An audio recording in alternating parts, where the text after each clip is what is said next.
Okay, good morning, guys, or afternoon, I guess. Obviously, we're excited about an opportunity to restart this week, and we're going on the road to play Purdue, a Big Ten team, a tough place to play. I've been there many times in my career. Very, very difficult.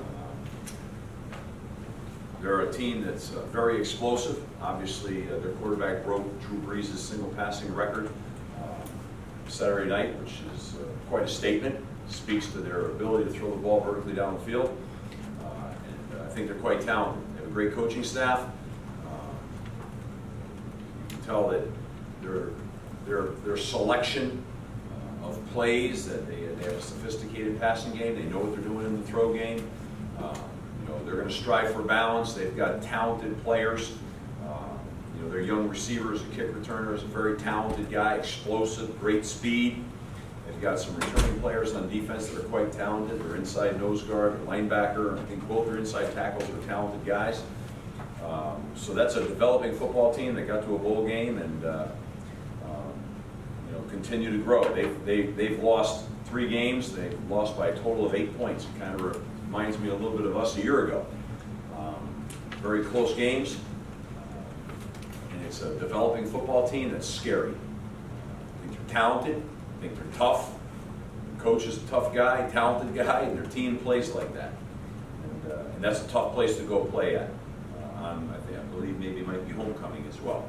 So it'll be a tough environment for us, but we're excited for it. A chance to be 1-0, a new week, a chance to improve. We've got a lot of improving that we need to do. We worked hard at it this morning. This was our Tuesday. We got one up here, which was great, and we had a great day today. But we've got to have another great week of practice.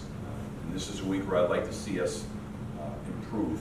And we're working hard at that right now. So happy to take any questions. Coach, what are some of the differences that you kind of see between the ACC and a team that's coming out of the Big Ten? And what's that like for you to prepare to play power conference team in a non-conference game? Well, I mean, it's challenging. I mean, we're going on the road, as you just pointed out. We're going on the road to play a Big Ten team at their place, and that's challenging. But I think that part of our maturation process of our program now is to be able to take on one of those games and go get that done, and that's not easy. And compared to the ACC, I mean, these are all really good power conferences, and they all have legitimate, talented players. So it's hard to go on the road and get a win. I said that last week going down to Wake to get a win, and it'll be really hard to go on the road and get a win this week. I think it develops your football team, but you want to make sure you come back with a W. Otherwise, it sets you up for negative things. Let's talk about being the first-ranked team in this decade at your PC. Well, Rich, I don't really know there's anything to talk about. I mean, for me, I think hey, listen, it's better than the alternative. Right.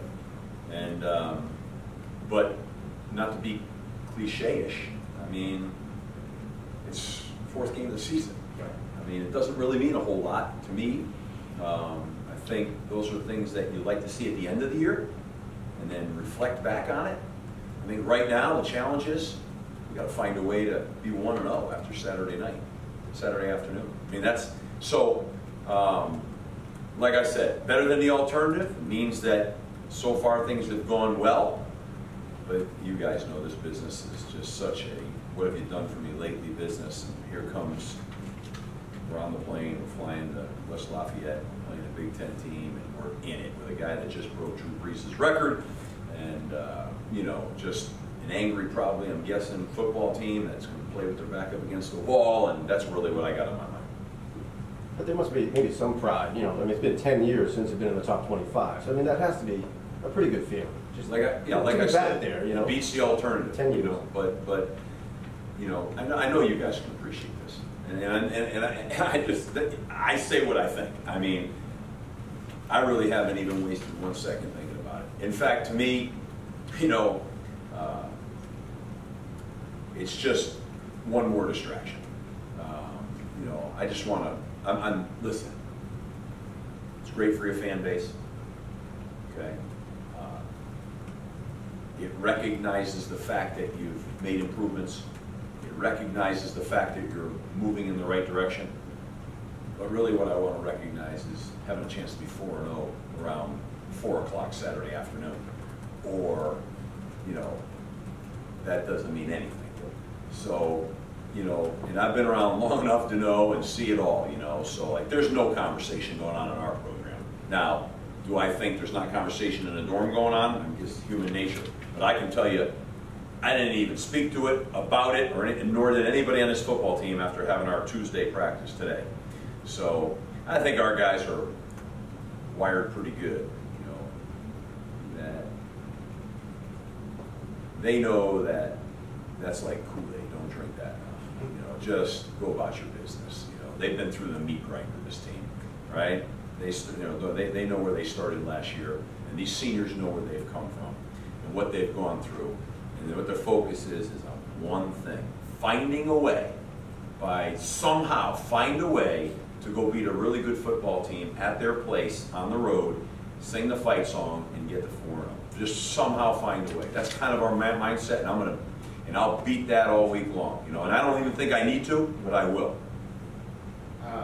Number 2 ranked passing offense in the conference, and Anthony's obviously been a big part of that. What did he give you on Thursday? Just 6 scoring drives outside the team in general, outside the red zone. What does he give you looking downfield with the receivers and with his arm strength and all that put together?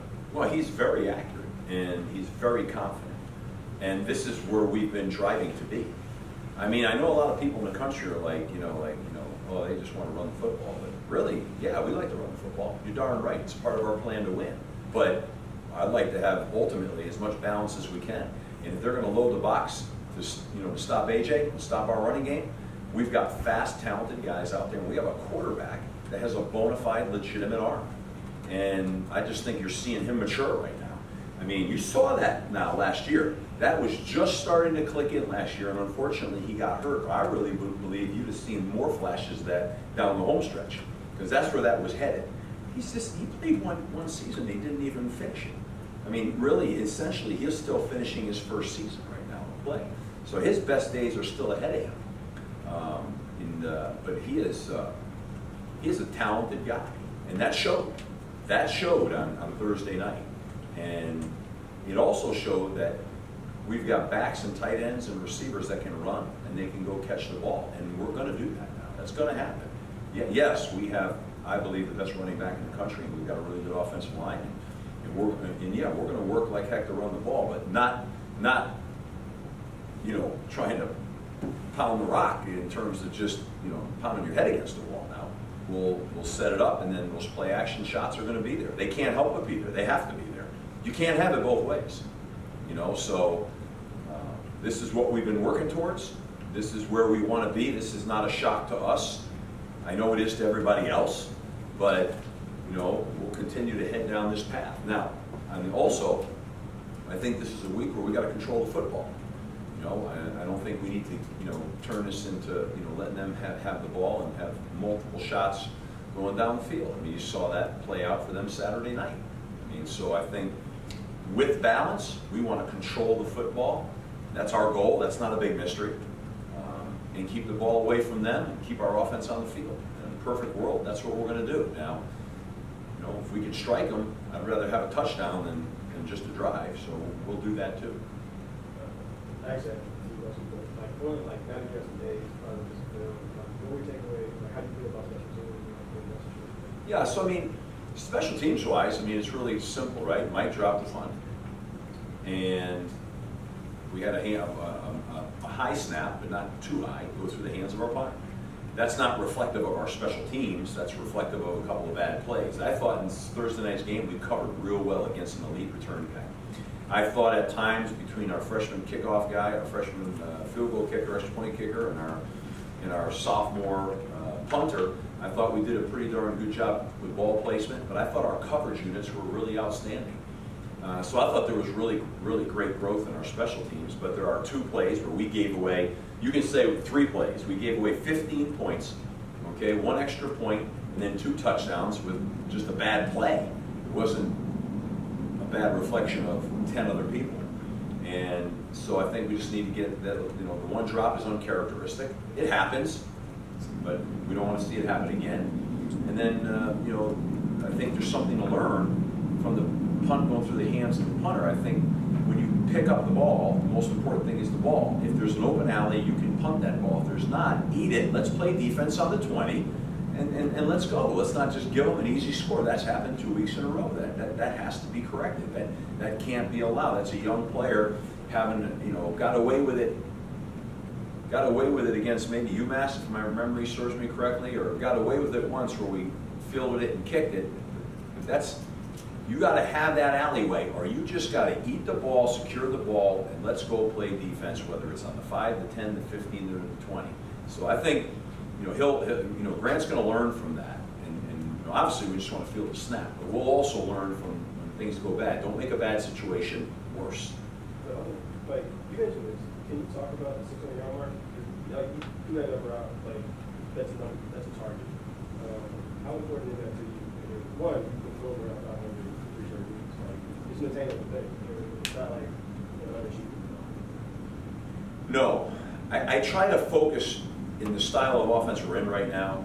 To me, it's all about just getting first downs.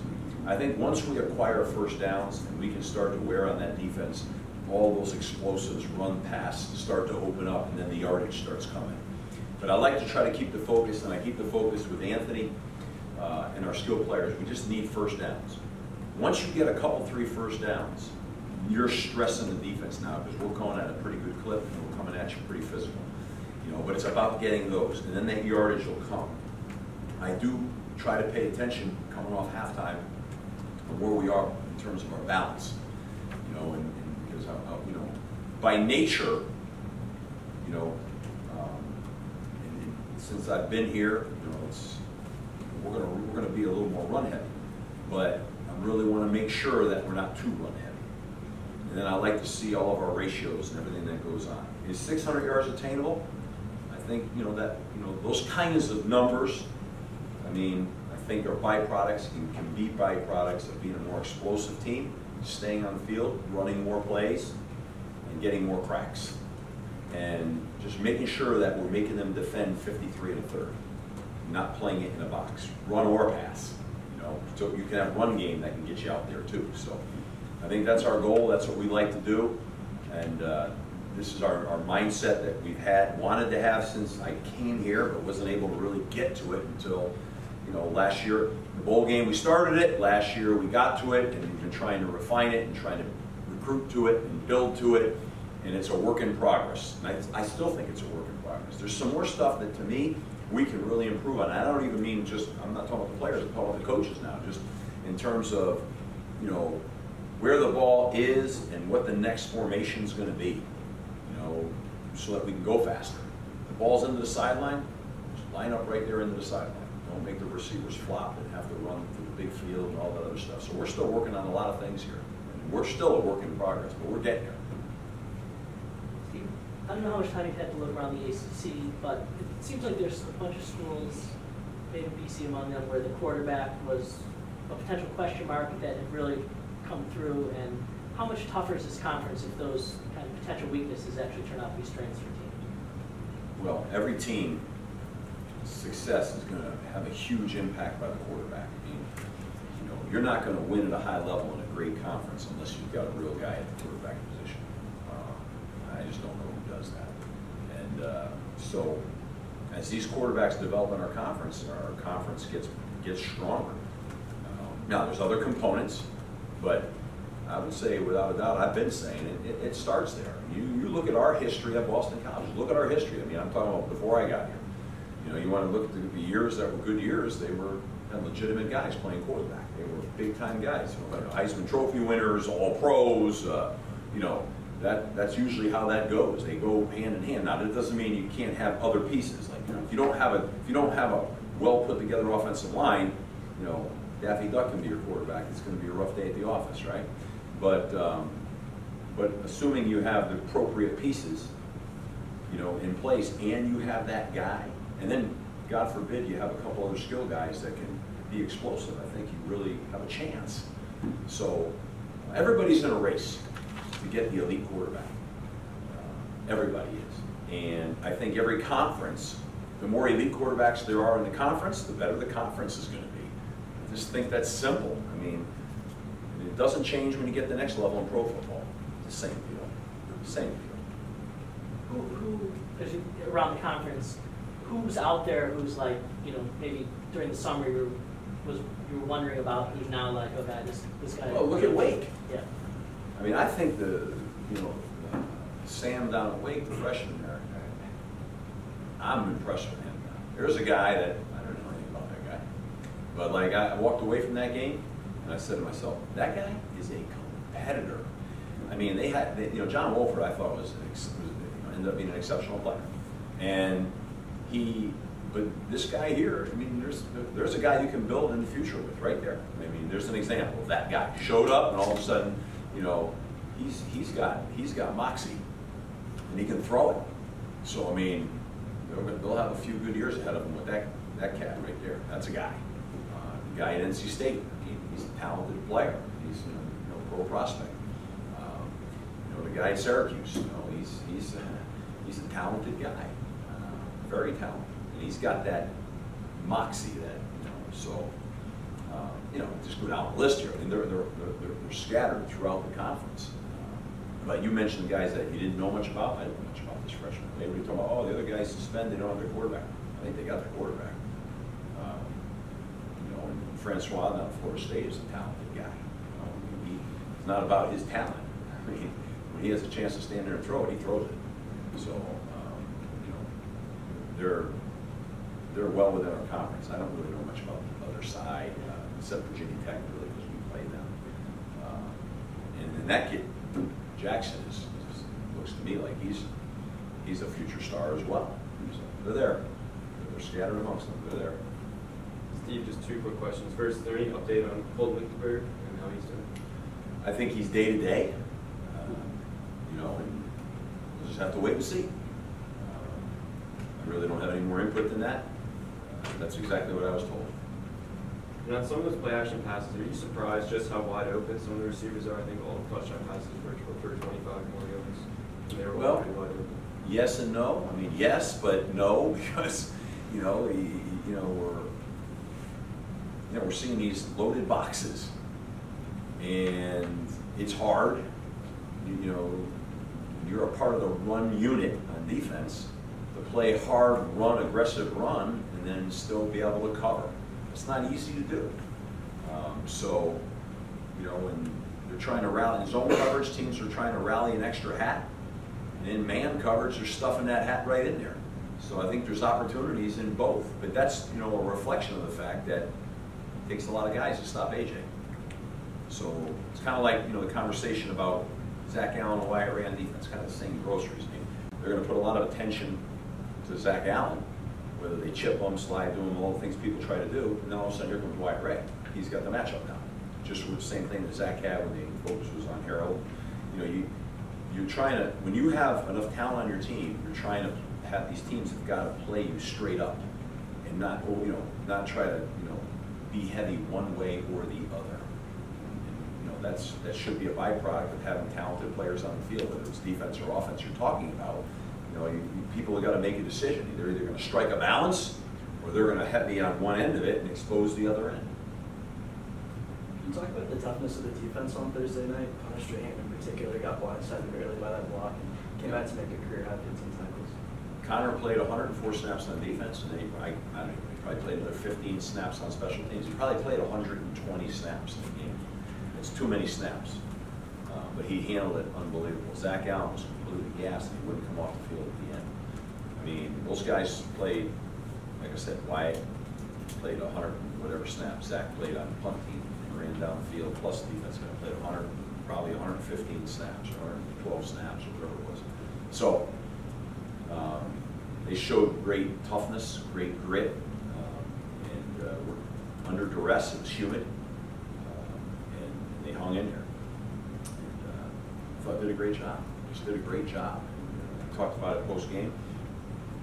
We come off of played a half a game really against UMass, and a quarter of a game against Holy Cross. And all of a sudden we got to go on the road, and we're into it deep. And that's good. I mean, especially when you come out with a win, it's good because it stresses you and pushes you into the levels you're going to have to be in as you play these tough conference and even these other Power 5 tough non-conference teams. So I thought that, as I said Thursday night, I think we can certainly grow from that.